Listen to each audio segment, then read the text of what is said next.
Bienvenue dans l'entreprise Mon Atelier Connecté. Installée aux Épaisses dans un atelier de 80 mètres carrés, cette jeune entreprise s'est spécialisée dans la création de mobilier en bois et en métal sur mesure. Pas de gaspillage puisque la matière première est issue à 90% de matériaux de récupération de type palette. 100 palettes entrent ainsi chaque mois dans l'atelier pour y être transformées. En fin de fabrication, les copeaux seront également récupérés par les ateliers municipaux et les particuliers à destination des jardins. Mais ici, les meubles se veulent connectés. Miroirs ou présentoirs à bouteilles sont commandés depuis votre smartphone. L'autre singularité de cette entreprise est en effet de pouvoir associer au bois du métal, pieds de table ou tiroirs de bureau par exemple. Chaque motif de découpe laser est dessiné et proposé au client en 3D en amont par son gérant, Simon Robin, que je rejoins tout de suite. Simon Robin, bonjour. Merci de nous accueillir dans votre entreprise, Mon Atelier Connecté. Donc on est ici aux Épaisses, dans un petit salon de démonstration de tout ce que vous proposez. Alors justement, Mon Atelier Connecté, c'est quoi? Qu'est-ce que c'est cette entreprise? C'est une entreprise donc, que j'ai créée début novembre 2019. Pardon. Donc c'est tout frais. Voilà, c'est tout frais. Dans laquelle je fabrique du mobilier d'intérieur et d'extérieur en matériaux de récupération.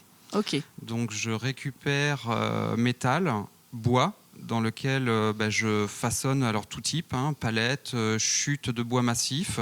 Je les assemble, je les modifie et je crée du mobilier avec. Ok, alors comment ça s'est passé cette création d'entreprise? Par quoi vous êtes passé avant? Par quelle formation, quel métier pour savoir faire ça? Alors j'ai passé 20 ans dans une entreprise sur les herbiers qui m'a appris beaucoup de choses. Du coup, je suis à l'origine plombier, chauffagiste, électricien. D'accord. Très manuel Déjà, de mes mains. Voilà. Certaines fibres manuelles. La fibre aussi assez récupérateur. D'accord. Voilà, je n'aime pas le gaspillage. Donc de cette notion-là, j'ai voulu changer un petit peu d'orientation pour essayer d'assembler tout ce gaspillage-là et essayer de redonner vie ou de donner vie à des matériaux que l'on jette d'habitude qui peuvent resservir la plupart du temps. Donc j'imagine qu'il y avait quand même un terreau à la base, vous étiez très manuel, vous faisiez peut-être des choses déjà chez vous pour d'un coup décider de se lancer soi-même à créer des objets. Vous créez déjà des choses chez vous. Oui, voilà. C'est-à-dire que je faisais déjà un petit peu ça, du coup, on va dire à titre personnel. En bois seulement ou déjà avec l'alliance du métal? Déjà avec les deux. D'accord. J'associais déjà les deux. Et puis de ça, ça a fait un peu mûrir les choses. Il y a une tendance aussi à éviter le gaspillage. Oui, à la récupération, au côté bio, le bois. Voilà, c'est ça. D'avoir envie de changer un petit peu d'orientation professionnelle, je me suis dit, je vais me lancer ce défi, de lancer mon entreprise de création de mobilier d'intérieur et d'extérieur en matériaux de récupération. Avec tout de suite l'envie d'y ajouter cette partie connectivité, puisque c'est une de vos singularités justement, de pouvoir connecter des objets. Donc ça déjà, c'était dans votre idée quand vous avez voulu créer votre entreprise? Tiens, je vais proposer ça en plus, ou ça s'est ajouté finalement après? Non, ça s'est mis directement dessus, parce que c'est vrai que quand on regarde aujourd'hui l'ensemble des confrères qui sont aux alentours, très peu proposent aujourd'hui cette option-là, d'électricité, de connectivité, d'éclairage intégré au mobilier.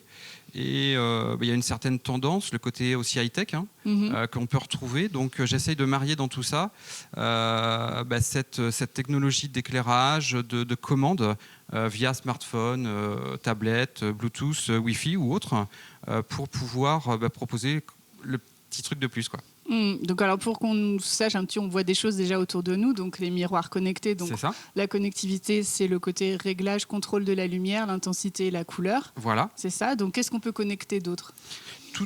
À partir du moment où on met une base d'électricité, que ce soit de la lumière, que ce soit de la musique, on peut le connecter comme on veut aujourd'hui. D'accord. Peu importe. Il n'y a pas besoin d'avoir un outillage très perfectionné. Si on a une box chez soi, on le fait en Wi-Fi. Avec le Wi-Fi, aujourd'hui, on peut commander ce qu'on veut, la cafetière, le four, de l'éclairage, voilà.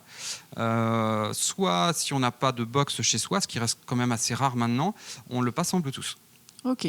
Alors, quelle est la palette de ce que vous pouvez proposer? Puisque votre clientèle, ce sont des pros, des particuliers, un peu tout le monde finalement. Les deux, c'est ça. Donc, quel type d'objets, de meubles vous faites aujourd'hui et jusqu'où ça peut aller? Alors, l'avantage de mon activité, c'est que je n'ai pas de limite et je travaille principalement à la pièce unique. Donc, c'est beaucoup de sur-mesure. Ça dépend aussi de ce que je peux, moi, récupérer en amont. Maintenant, pour le particulier, je peux proposer du meuble, de la table, des étagères, voilà, tout type de choses aujourd'hui qu'on peut ne pas retrouver chez les professionnels de la grande surface, parce que les gens ne vont pas trouver ce qu'ils veulent à leur dimension, à leur couleur ou autre. Et puis pour le professionnel, je peux proposer aujourd'hui des présentoirs, de l'aménagement de vitrines, et puis je vais développer aussi là, dans les mois qui viennent de la location. Si par exemple on peut s'imaginer une vitrine d'un magasin, au mois de septembre elle sera de telle façon et puis au mois de décembre elle sera d'une autre façon parce que j'aurais proposé des choses en décoration, en aménagement. Au niveau de la saisonnalité, vous pouvez proposer des choses différentes. Puis le côté événementiel, j'imagine si des entreprises veulent vous louer des manches debout ponctuellement pour une soirée ou pour les mariages, pour les particuliers également. Et puis j'imagine que cette palette elle s'élargit aussi en fonction des demandes. D'un coup on va vous demander quelque chose de complètement nouveau et puis c'est quelque chose qui va fonctionner parce que j'ai vu que notamment vous faites pas mal de choses pour les animaux. C'est ça. Donc quel genre d'objet ? Alors ça peut être une niche, ça peut être des gamelles pour la nourriture, ça peut être des abris, ça peut être un poulailler. D'accord. Voilà. Donc ça c'est pareil, c'est depuis le début vous avez eu l'idée de proposer ça ou c'est par l'opportunité d'une commande ? Non, c'est histoire d'étoffer un petit peu tout ce que je pouvais faire. C'est vrai que quand on se lance, on a besoin d'être vu partout. Oui. Et pour toucher un large public, il faut essayer de montrer un petit peu tout ce qu'on sait faire. Donc j'ai essayé de faire un maximum de pièces pour les animaux. Ça pourrait être très bien aussi, par exemple, pour le monde des pépiniéristes ou des plantes, des présentoirs, bien sûr, des pots de fleurs, des cache-pots, voilà. Donc il y a une liste qui m'attend au bureau qui est assez impressionnante de choses à faire. Jour en jour. Parce qu'on m'a donné des idées, parce qu'Internet est une source d'idées aussi très impressionnante. Donc dès que je pense à quelque chose, tiens j'ai ça, j'ai récupéré ça l'autre jour, je pourrais m'en servir pour ça, je note, et puis la liste s'agrandit, puis voilà, dès qu'entre 2-3 commandes de clients, je peux faire une pièce, je la fais, puis je la diffuse. Ok, très bien. Merci beaucoup. On va descendre ici dans votre atelier. On va aller découvrir un petit peu comment s'organise votre travail sur la partie métal et sur la partie bois. Je vous suis ? Très bien. Allez, c'est parti.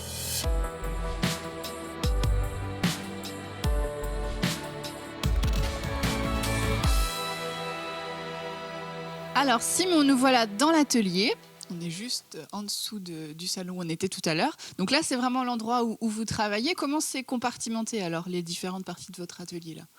Voilà, c'est ça. Du coup, j'ai la partie bois que je travaille donc ici où on est actuellement. Et puis sur ma droite, j'ai la partie plus métallurgie, où je façonne, je soude, je plie, j'assemble. Et puis mon bureau pour tout ce qui est administratif qui est derrière. Alors justement, on n'en a pas parlé tout à l'heure, mais lancer son entreprise, c'est aussi toute une aventure qui est parfois complexe.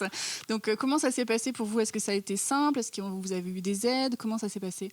Alors, on n'a pas forcément d'aide. Pour le côté financier, on n'a pas forcément d'aide. Okay. Par contre, pour tout ce qui est administratif, je me suis fait encadrer par la CMA à La Roche-sur-Yon. Donc j'ai un intervenant que j'ai vu 3-4 fois avant la création de l'entreprise et que je vais voir 3-4 fois après la création de l'entreprise. Donc c'est-à-dire CMA, qu'il me suit. Chambre des métiers et de l'artisanat. C'est ça, pardon. Et du coup, il me suit régulièrement, surtout. Le marketing, la compta, voir si je fais bien les choses, comment il faut les faire.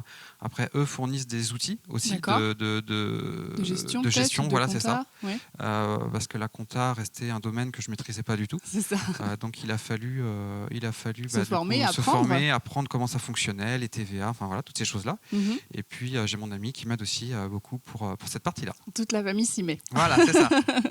Donc, sur l'atelier, une partie stockage, bois, atelier. Donc là, par exemple, devant nous, on a un objet connecté, c'est ça ? C'est ça. Pour nous expliquer un petit peu comment ça se passe ? Là, du coup, pour expliquer, c'est pour faire une enseigne sur des petits présentoirs en bois.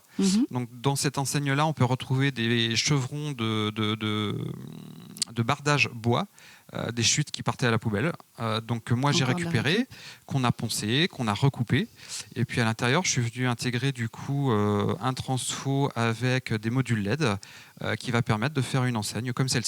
D'accord. Donc là, c'est pour un professionnel. C'est ça, c'est pour un professionnel donc sur la commune des Épaisses sur lequel lui il veut faire de la présentation de produits cosmétiques et donc ça va permettre par le biais de l'éclairage LED de faire ressortir la marque, de montrer son enseigne pour lui aussi pouvoir se dissocier et puis que ça tape à l'œil. Et justement, ça, la partie connectivité que vous proposez en plus, c'est quelque chose qui a séduit tout de suite les entreprises qui vous avez contactées parce que justement, c'était singulier. On les convainc plus facilement sur ce type de produit que sur du bois, métal classique. Je m'aperçois qu'au fur et à mesure que j'avance et que je découvre du coup les clients, ils n'ont pas trop cette notion de connecter. C'est-à-dire qu'ils ne savent pas trop à quoi ça correspond. Il faut leur expliquer ce que ça peut apporter, quel est le plus. Voilà, c'est ça. Et quand je leur dis du coup que dans le meuble, je peux vous proposer une prise de courant. Si je vous fais un bureau, on n'a jamais assez de prises dans un bureau, Bien je peux sûr. vous rajouter des prises. Je peux vous mettre de l'éclairage pour que ça se mette en valeur. Et tout de suite, quand ils ont affaire à un seul interlocuteur, ça leur plaît bien parce que sinon, il faut que le menuisier s'accorde avec l'électricien, que l'électricien passe, qu'il passe ses fils, que le menuisier revienne. Enfin voilà, c'est moins facile, c'est tout à fait faisable, mais c'est moins facile que là, moi, du coup, je peux proposer le projet clé en main. D'accord, donc c'est une de vos forces, ça c'est Voilà. sûr. Et sur la partie métal, on le voyait tout à l'heure au salon de démonstration, donc il y a des tubes, vous allez me dire si je me trompe, si je ne suis pas professionnelle, mais on a des tubes pleins, enfin en tout cas simples, et il y en a d'autres dans lesquels vous avez une découpe laser, c'est ça ? C'est ça. Donc ça, comment ça se passe cette partie-là ? C'est-à-dire que les tubes, donc moi quand je récupère par exemple dans une benne à métal, tout type de tubes, je les recoupe et je les assemble. Ça peut me faire des pieds, des étagères, voilà, ça se fait ici. Ouais. Et après, je peux proposer aussi le service de découpe laser. Alors c'est pas moi qui le fais directement, mais je le fais sous-traiter. Mais par contre, je fais tous les dessins.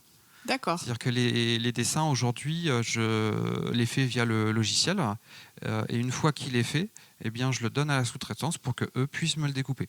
Donc là, ça se passe comment ? Un client va vous dire, tiens, moi j'ai envie de, je sais pas, d'un logo en forme d'abeille ou etc. Donc vous allez proposer différentes possibilités et voir ce qui convient au client, c'est ça ? C'est ça. Vous êtes force de proposition vraiment sur tout type de dessin finalement. C'est ça. Après, on n'a pas de limite, sauf quand on travaille vraiment sur du petit découpe laser. Là, il y a des choses c'est plus complexe. Voilà. Après, autrement, il n'y a pas de limite. Là encore, si le client sait ce qu'il veut, c'est l'idéal. Voilà, on prend le dessin ou on le crée. Soit s'il ne sait pas ce qu'il veut, moi je peux lui proposer. Je lui fais plusieurs propositions via le logiciel. Et puis si ça plaît, après c'est parti. Là-haut, vous pourrez voir, il y a le lit entouré qui a une découpe laser avec un cœur. Oui. Ou sur la grande table, il y a une façade de tiroir avec une chouette, un hibou de découper dedans. Oui. Donc ça, c'est une façade de tiroir. D'accord, oui, c'est vrai. Finalement, on pense tout de suite aux pieds, etc. Mais il n'y a pas que ça. En termes de métal, vous pouvez faire des tiroirs entiers. Il y a beaucoup plus de possibilités qu'on l'imagine. C'est ça. Et justement, dans l'avenir, alors comment vous voyez l'avenir ? Vous êtes au tout début là, de votre entreprise, ça se passe bien ? Vous avez un cahier de commandes qui est bien rempli ?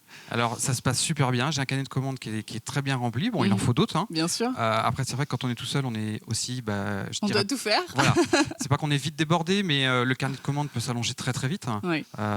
Et puis j'en veux d'autres. Et puis voilà, j'espère que ça va évoluer dans le bon sens. De toute façon, il faut. Il n'y a pas de raison. Il n'y a pas de raison. Hein. Bon, merci beaucoup, Simon. Merci de nous avoir fait connaître votre entreprise. Et puis, on vous souhaite bonne chance, un beau développement dans mon atelier connecté. Merci à vous.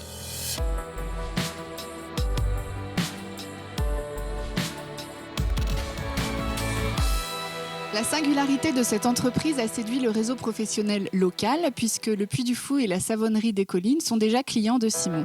Une clientèle qui dépassera bientôt les frontières de la Vendée. Merci beaucoup et à la semaine prochaine pour un prochain Mageco.